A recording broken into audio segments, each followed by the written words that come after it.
les variations graduelles qui se produisent d'année en année dans l'incidence de la maladie de Kawasaki et de l'exanthème subite impliquent des infections persistantes dans ces maladies.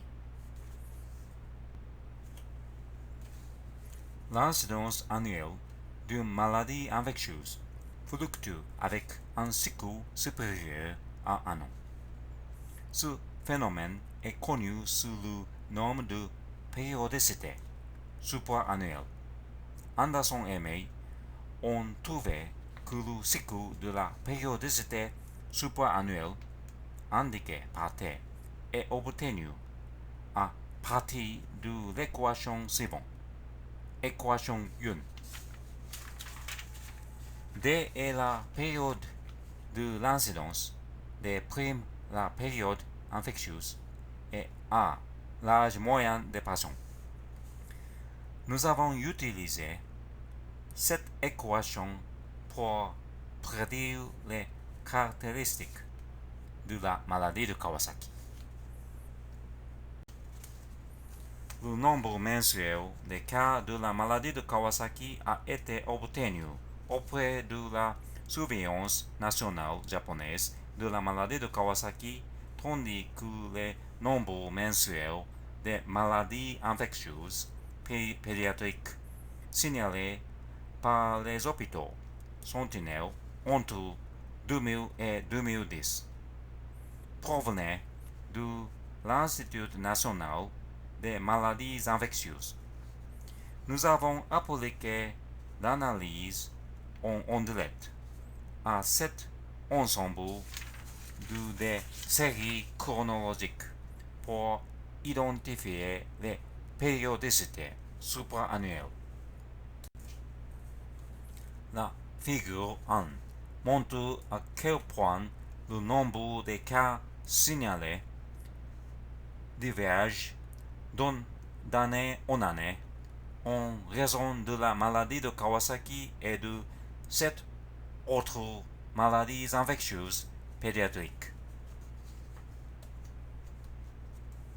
Vous pouvez noter le changement dans le nombre annuel de cas de maladie de Kawasaki et l'exanthème subite. Le nombre relatif à d'autres maladies infectieuses montrerait plutôt des changements de serpentine.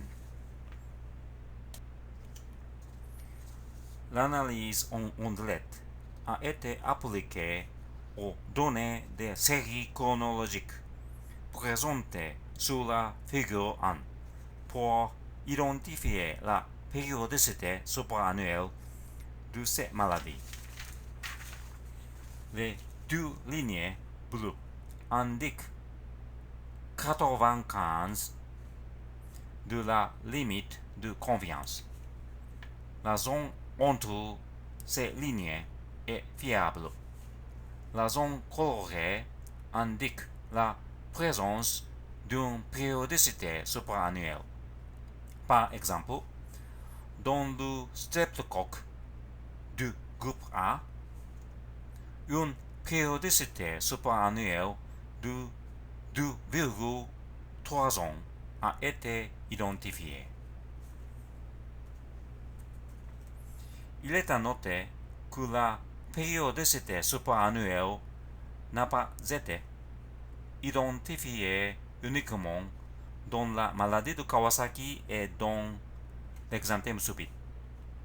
Cette découverte indique que les périodicités supraannuelles de ces maladies étaient supérieures à 3 ans car il s'agit de la limite supérieure de détection de ces séries chronologiques. Nous avons estimé l'âge moyen des patients atteints de maladies infectieuses pédiatriques sur la base des recherches en cours au Japon. Nous avons obtenu la période latente D et la période infectieuse des primes des maladies infectieuses pédiatriques dans la littérature. Ces valeurs de A, D et D' ont été remplacées dans l'équation 1. Par conséquent, les périodicités supraannuelles étaient-elles qu'indiquées dans la colonne T prévue dans ce tableau. Comme le montre le tableau, les valeurs de T prévues étaient compatibles avec les périodicités supraannuelles identifiées avec l'analyse en ondelette, T ondelette. Pour cette raison, les données de ce tableau confirment la crédibilité de l'équation 1.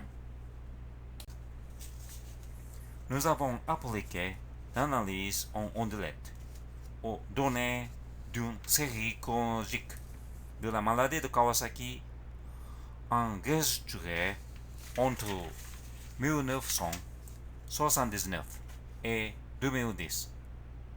Comme le montre la figure 3, le nombre de cas a augmenté régulièrement et progressivement après les 3 épidémies de 79, 82 et 86.